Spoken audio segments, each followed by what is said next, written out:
Hello, everyone, and welcome to today's session on educating the whole child.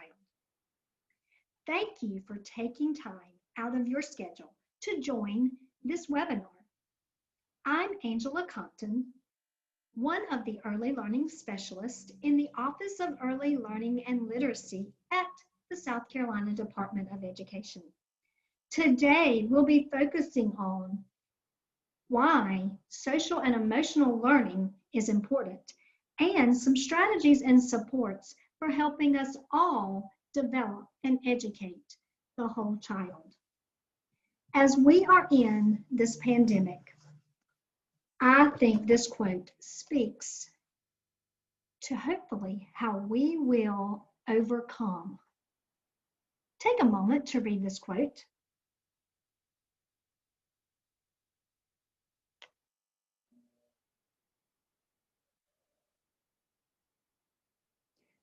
We will survive, and our hope is that we do come out of the storm a different person and a different educator as we focus more on what it means to develop and educate the whole child.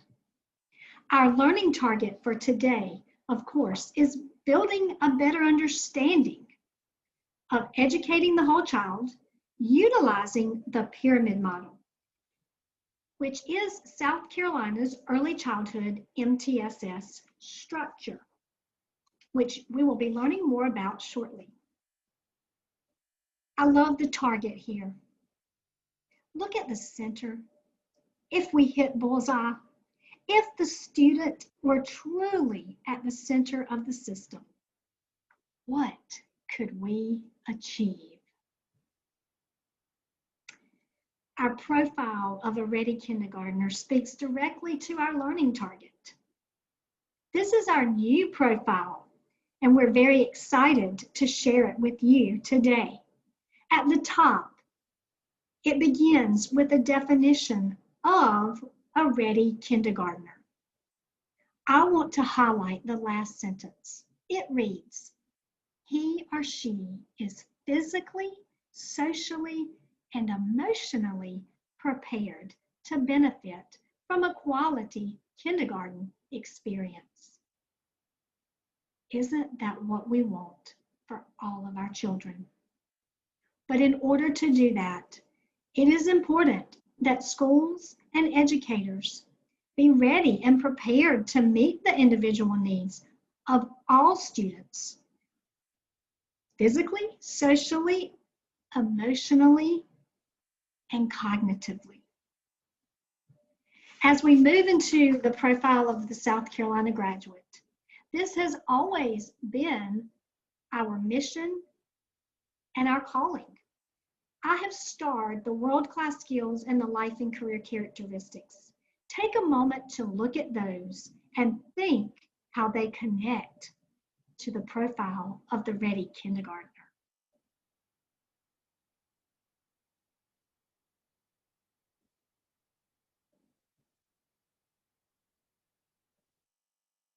As we think about critical thinking and problem solving, collaboration and teamwork, self-direction, perseverance, interpersonal skills, all of those, just to highlight a few, directly relate to having students that are socially and emotionally competent.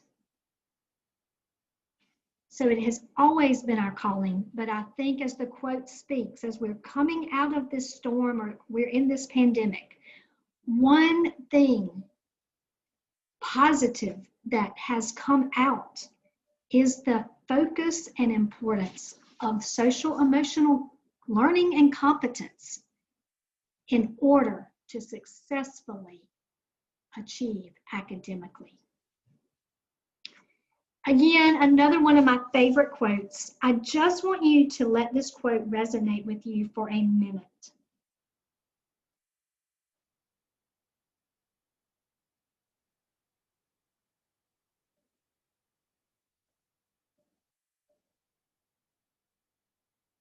Now more than ever, the importance of social and emotional competence and its direct relationship to academic success has now come to the forefront. So when we think about developing and educating the whole child, this is key, that we provide explicit instruction that is interconnected and interrelated with the academics, that encompasses social and emotional aspects in order to result in improved academic learning. Another one of my favorite little pictures of this child, where it highlights the physical, social, cognitive, and emotional aspects that all impact academic success.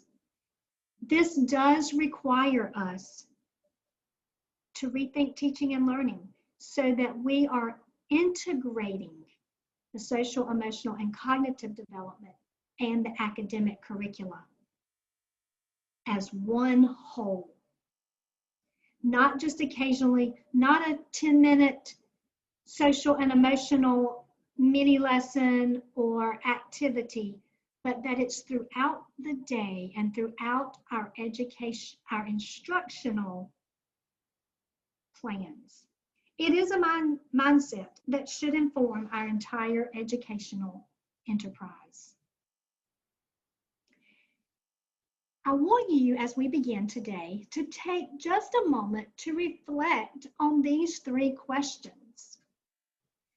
What are you already doing as a district, as a school, or as a classroom teacher? What approaches are you utilizing if you're a classroom teacher? Or what approaches do you see in your districts and classrooms and schools? And of course, what are the challenges to teaching the whole child and making social and emotional learning part of that instructional day? Take just a moment to reflect on those things.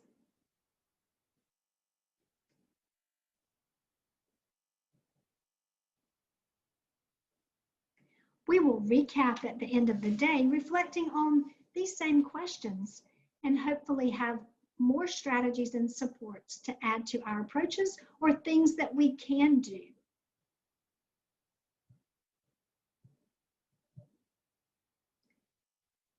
As we have mentioned, today's focus is going to be utilizing the pyramid model, which is our MTSS framework for early childhood.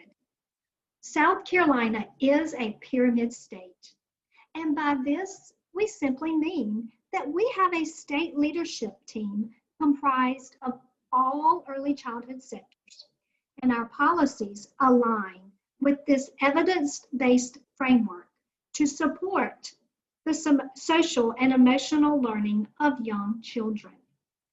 This model supports social and emotional competence along a tiered structure.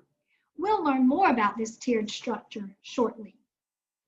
To implement the pyramid model at the program level, a leadership team, of course, is developed. The benchmarks of quality are completed. Training and data collection processes are determined, utilizing a statewide cross-sector team of trainers called the Master Cadre. Two of our early learning specialists are Master Cadre members, and students are supported so that we can begin to help students identify feelings, form and keep friendships, and control behavior. This was adapted from the Center for the Collaborative Classroom. You will hear a lot about the Center for Collaborative Classroom as well as we begin to think about, you've probably heard them referred to as the CASEL competencies. But this slide, I just love to insert of how it mirrors the pyramid model and what the pyramid model is about. How we teach matters as much as what we teach. Take again just a moment to skim and scan these boxes.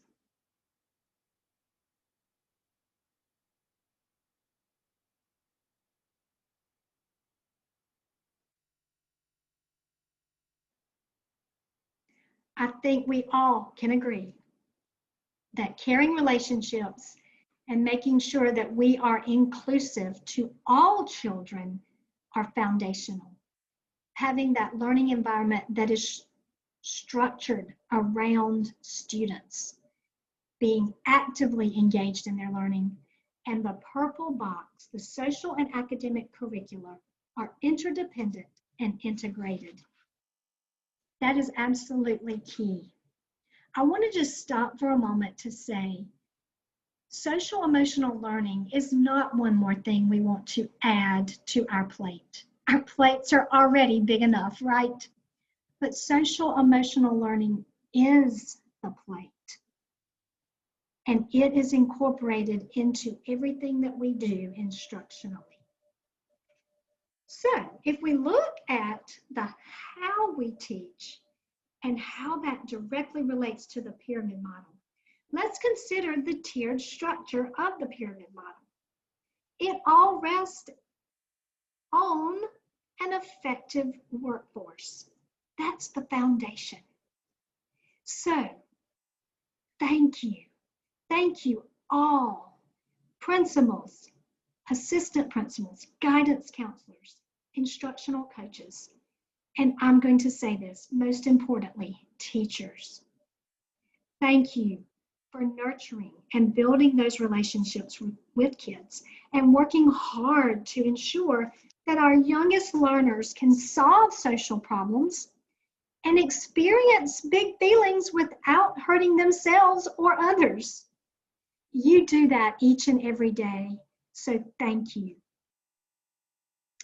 The pyramid framework supports not only social and emotional learning, but it also supports evidence-based strategies for teaching reading, math, science, social studies, all of our academic curriculum.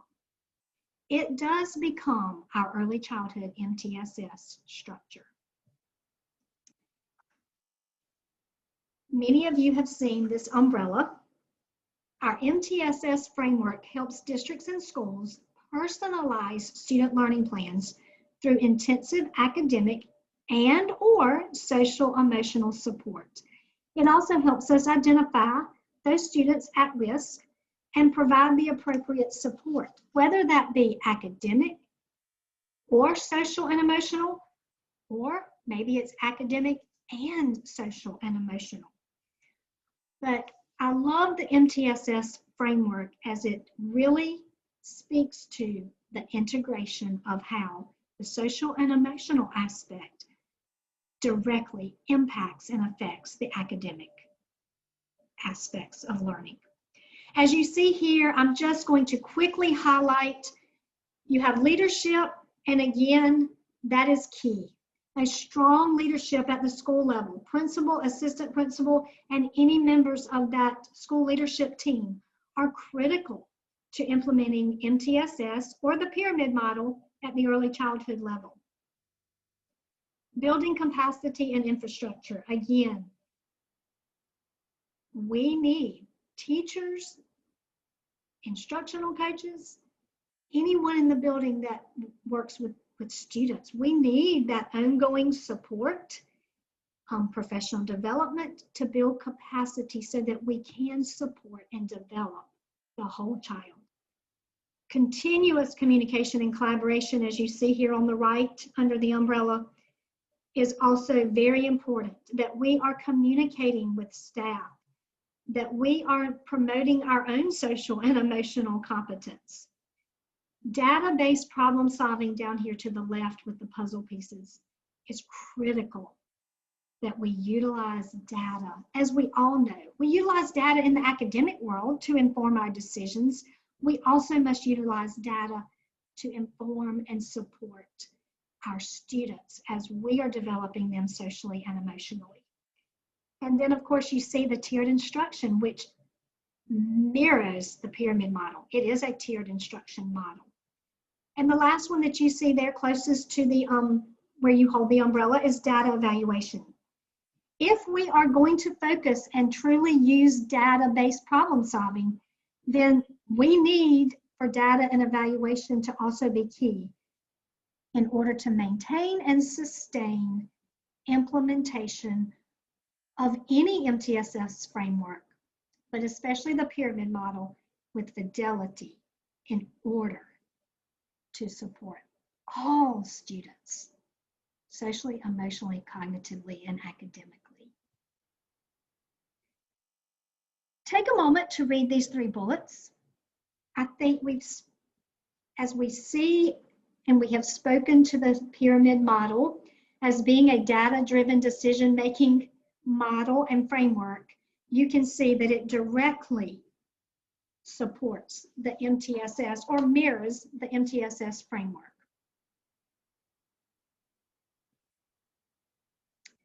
This is another just visual, and I love this visual because I think you see the tiers here of the pyramid model, or the tiers of the MTSS framework, and you see that it truly speaks to the integration and interrelatedness of academic and social emotional support, which the pyramid model integrates and personalizes academic and social emotional learning, utilizing a data-based problem-solving process.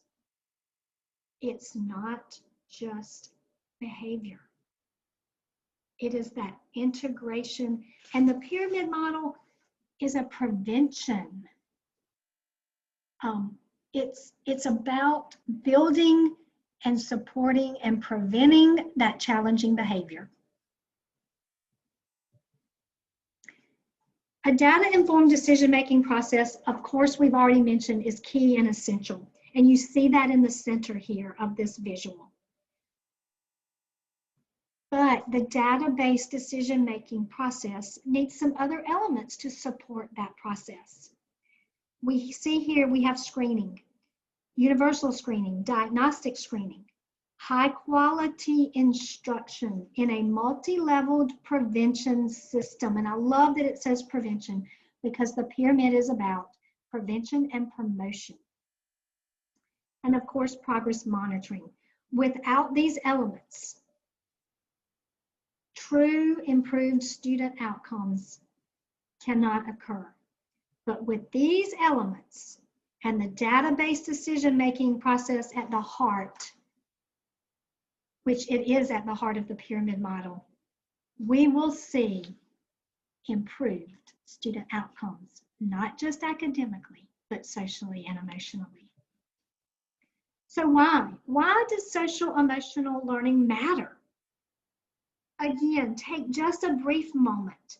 I really want you to think, what resonates with me, or what was my aha or wow from these 3 bullets?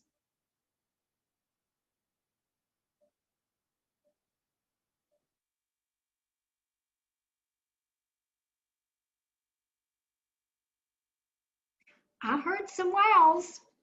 Our current educational system places emphasis on academic goals for children. As we move forward and make efforts to improve the outcomes that children are achieving academically, we must also keep in mind that social emotional development and behavioral self-regulation are as important to early development as learning to read. And I love this second bullet. Fewer children will be retained in 3rd grade due to reading achievement. Wow. We must pay attention to the whole child. As we consider the social emotional development of young children in relationship to their school readiness, as mentioned in the profile of a ready kindergartner, we are reminded of the key role it plays and the need to provide those supports in ways that acknowledge differences in abilities, as well as in cultural, linguistic, and economic backgrounds, in ways that reflect a philosophy of universal design. And then another wow, look at the last bullet. That wow is that the achievement gap between children with and without disabilities in 3rd grade will diminish. So, what helps us get there?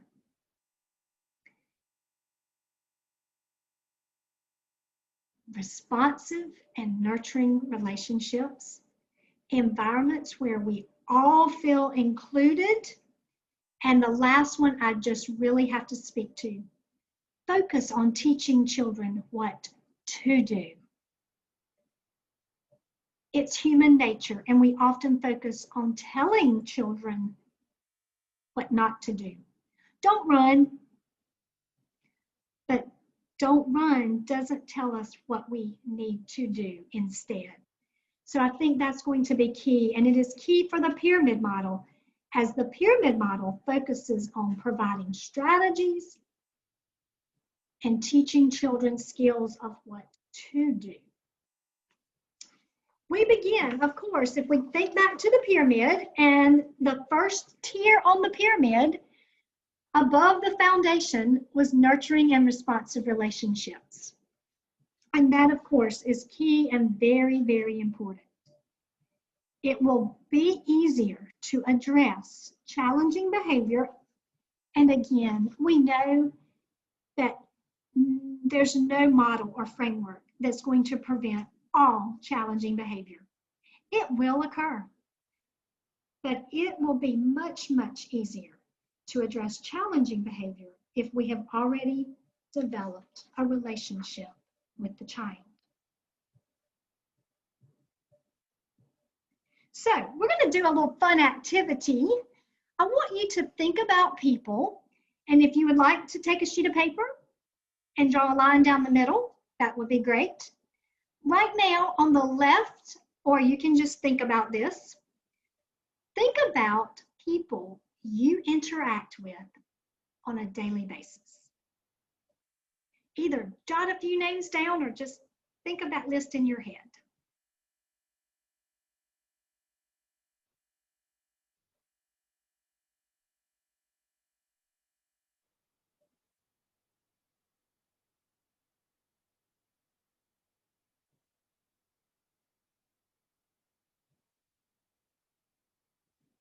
Okay, now I want you to think about people you have relationships with, and you can put those people on the right column, or think about them in your head.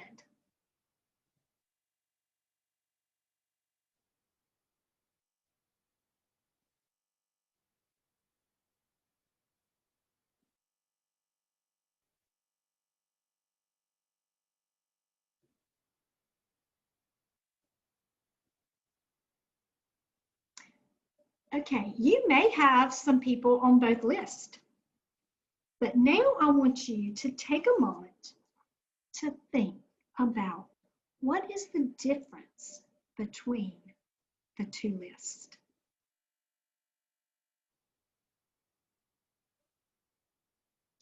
I interact with the clerk at the grocery store. I interact with the mailman occasionally.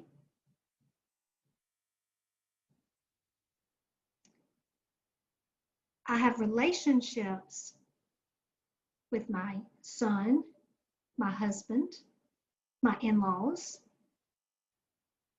my Sunday school class at church. So, what is the difference between the two lists? Relationships are different than interactions. Take a moment to look at the highlighted words or the words in orange on this slide. Wow, relationships are those where we have emotional connections. They endure over time. There's special meaning. Relationships are where we create memories and, I love this, and expectations in the minds of the people involved. And of course, reciprocity and lengthy encounters are key.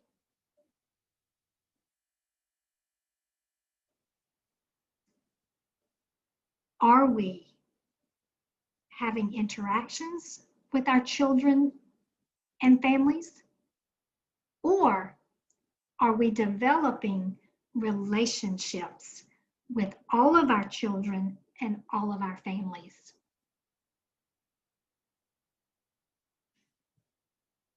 as we think about building relationships versus interactions, these are just a few strategies that will help us to build those relationships. So again, take just a moment to skim and scan these bullets.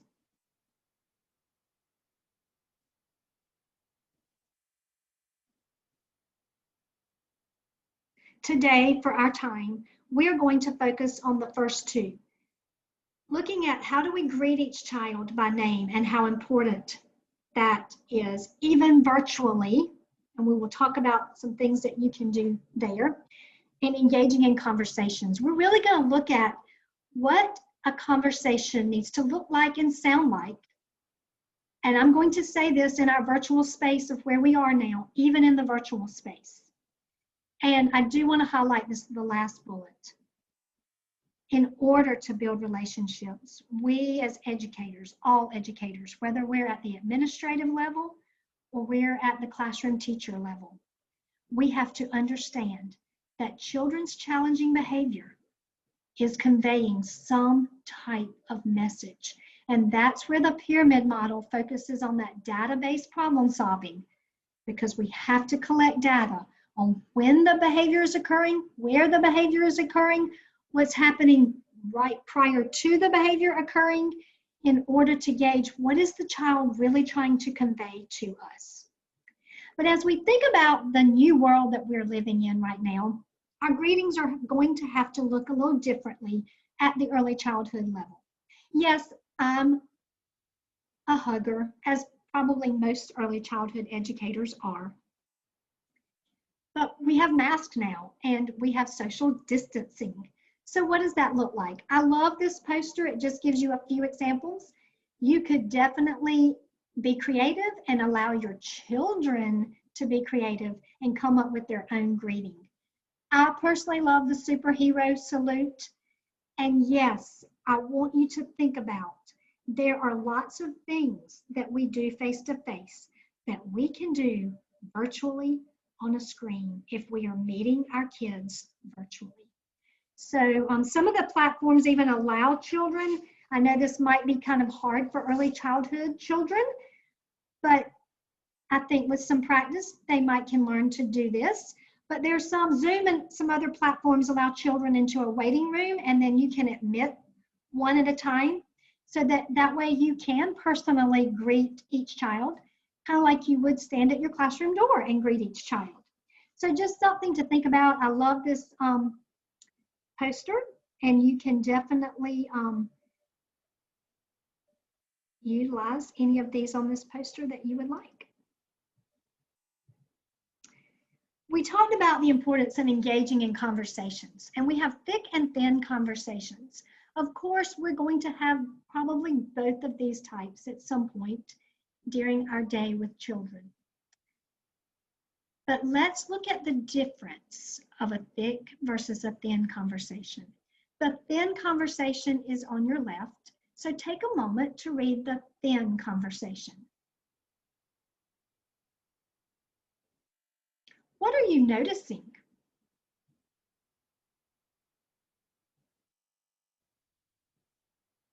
Probably you're noticing that all of these questions require just a one-word answer. Now take a moment to look at the thick conversations.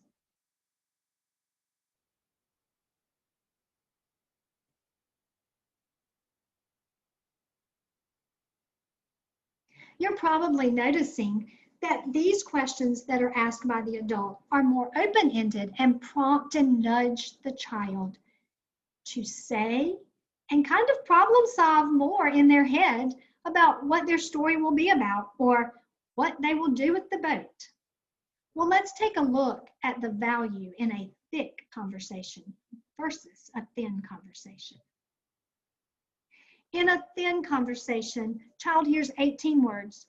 The child speaks 4 words and has 3 opportunities to practice language skills. But think about that. When they're practicing those language skills, it's with a one word, most of the time a yes/no answer. Versus, aha, wow. In a thick conversation, The child hears 45 words. He speaks 23 words and has 5 opportunities to practice language skills. And if you notice, the 5 opportunities that he has allows him to expand his oral language vocabulary into more than one word, sometimes phrases, sometimes sentences. We have to be intentional and think about throughout our instructional day, how many opportunities are we creating to have big conversations with the children in our care?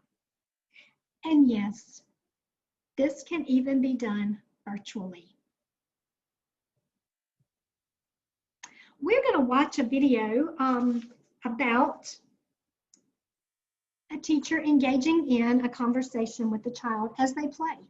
And we all know that as early childhood educators, play and purposeful play is a very important part of building children's social and emotional competence, along with building their academics. As we watch the video, I do want you to just note that this video is not intended to be the best way or the only way or the right way to do something. But as you are watching the video, I want you to think about the things the teacher does to build relationships with this child.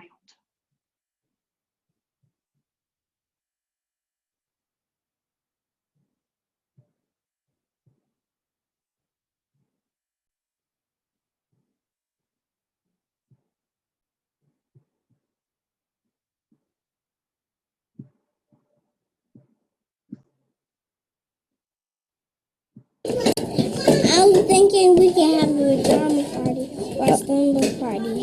Oh, that sounds like fun. I used to have those when I was little. Wow. Pajama parties. You? Yeah, we'd have pizza and stuff, you know. We used to have pizza. I had pizza at the center. At the center? Yep. Is it from the pizza place or does a lady make it?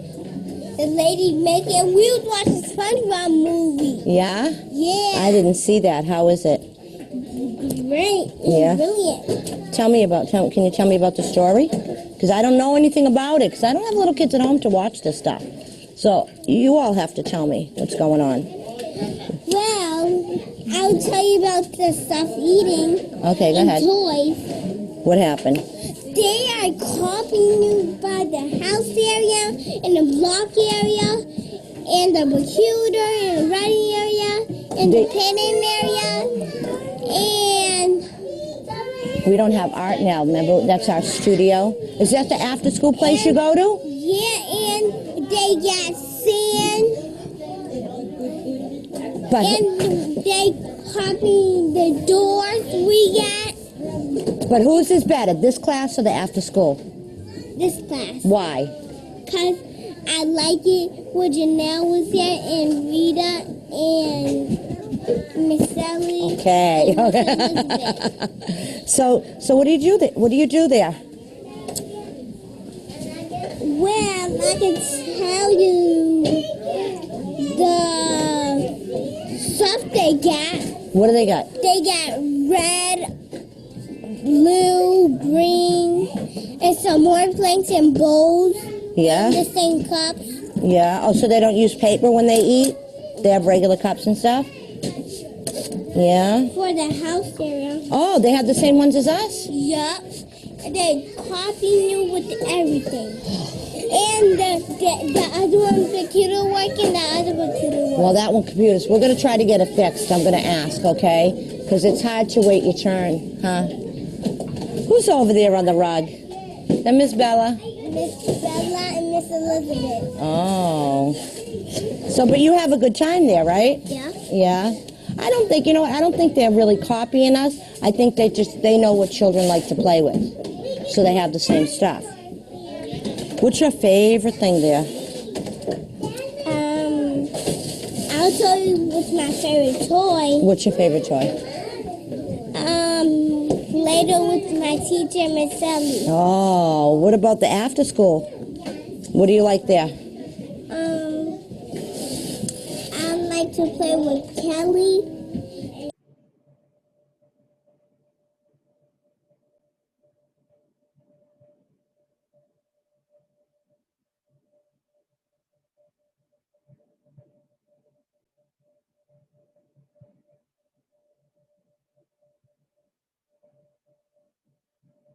Okay, as we thought about that adult-child conversation with the teacher, she did ask some yes/no questions. However, a lot of the times they were open-ended questions, or she would ask the child to elaborate or explain why. I think though that you can see that she's taking the time to sit down, join the child's play, which is very important. Might be a little difficult in the virtual world, but she is joining the child and having a conversation with the child, which again is key. We have to be intentional about the value of those conversations. Conversations are a great way to not only build relationships, they build oral language development, they can also build background for academic content. So think about in the early childhood classroom. The next tier, as we are going to focus on today, is creating high quality supportive environments. That was the next tier of the pyramid model. As we think about high quality supportive environments, when we discuss the environmental practices and supports and strategies that are related to promoting social and emotional competence, we are working towards providing an environment that promotes the engagement of every child, including those children with challenging behaviors. And we're looking at a concept that can be applied to the practices we will discuss a little bit later in providing universal design for learning. And what that simply means is the learning environment provides supports for all children in order that all children can be successful and learn. So many of the strategies that you will see today can be provided to make sure that all children can be actively engaged and participate with their peers in all the classroom activities. So the big picture, when we think about high quality supportive classroom environments, is not just the physical environment, but it's also connected to the social environment. So we have to help children know what to expect, things that we should consider, enhance feelings of security, influence cognitive and social development, and increase the rates of engagement. And as you see here, you see kind of a classroom schedule, and there's some visuals here. So as we think about the classroom in arrangement and environmental supports, these are some things to consider. So take a moment to scan this list.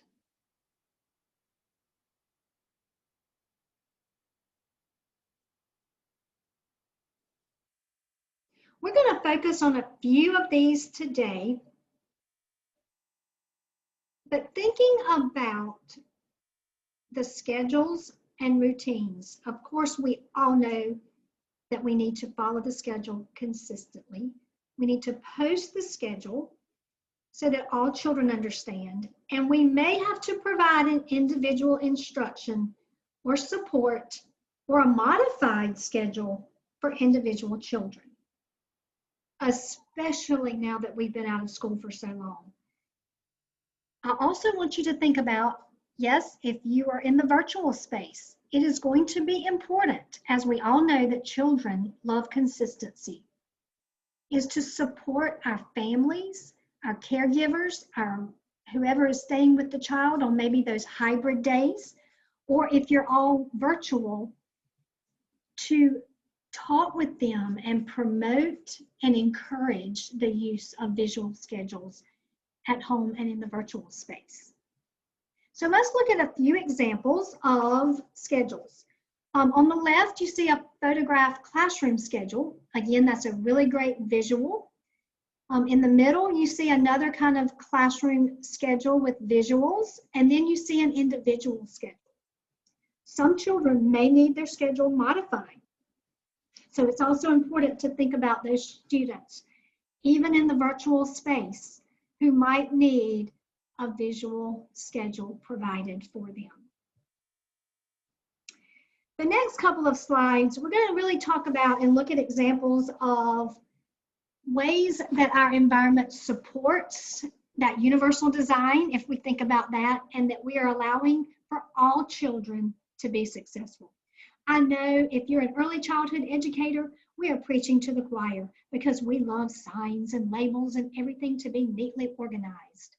A few that I really want to highlight here, though, is thinking about whether we're face-to-face or we're hybrid or virtual, is my turn and I'm next. And especially in the virtual space, if we're on with a group of children or we're on with our classroom of students, it's going to be important to think about some procedures and visuals of how we don't want all children talking at one time, even virtually. So I love the my turn, I'm next, especially if we are face-to-face a couple of days a week. That's going to be an adjustment for children as well. So we have to think through those things. And this might be just another great visual of, oh, I was at home yesterday, now I'm back in the classroom. Rules have changed a little bit, procedures have changed a little bit. I think visuals are going to be key. Another one that I like is the first and last. I don't know if you can see that down to the right, because children need to know, first we're going to do this and then we're going to do this. And some might need that individual schedule or reminder when they're back face-to-face in the classroom, however many days that might be, of how to do that. I love this where the child is, they've taken pictures of the children of where to sit. I know this doesn't actually show social distancing, but just another thing that you might want to consider. We all know that books are a valuable tool. We read aloud all day long when we have those children in our classrooms. But think through, how do print-rich books support social and emotional development? And I do want to click on this slide and take you to the Padlet.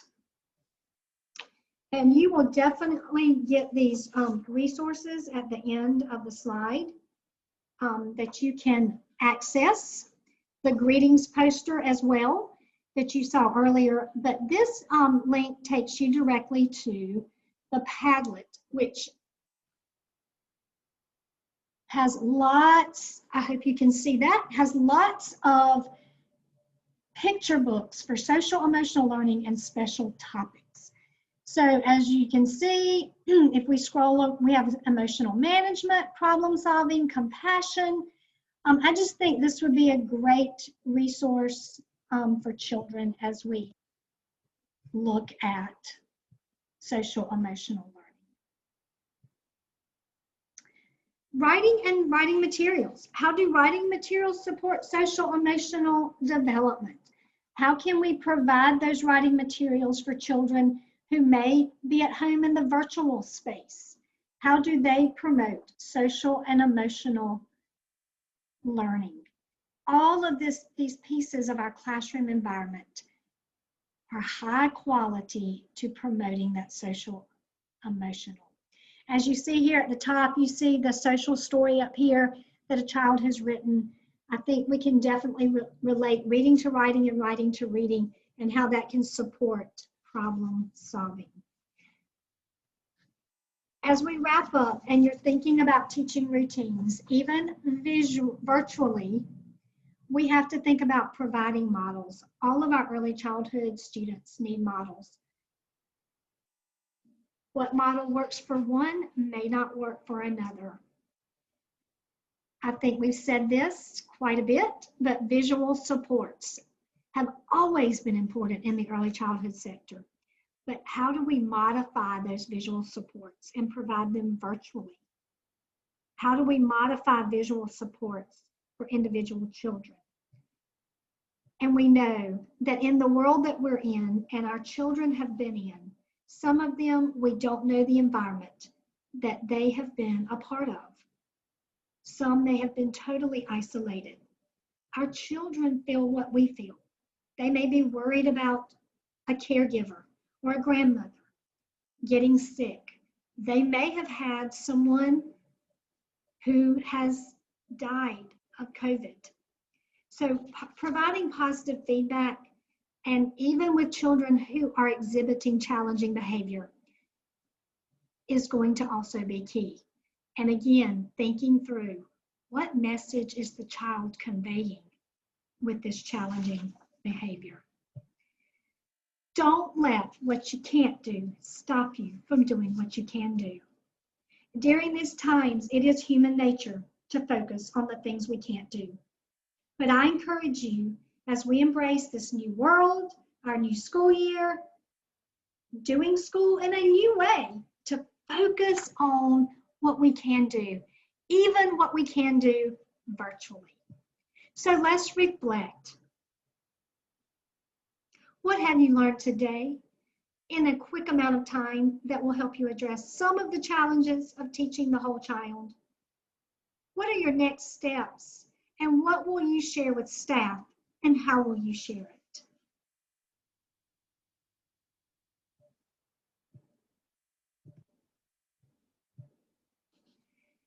This is our reference page as well as your resource page. All of these are great websites where you can get great information. The greetings poster can be found at the National Center for Pyramid Model Innovations, which is the third bullet. The literature Padlet that I shared with you on the print-rich books is the last bullet. But all of these have very good resources and visual supports that you can utilize in your classrooms. We want to thank you for your time today and offer you the opportunity to reach out to any of us that you see on the screen to provide support to your district or your school. We are here. We are willing to support and help in any way that we can. These are challenging times, but we can do what is best for the children in our care in developing the whole child. Thank you again, and please don't hesitate to reach out to us for more support.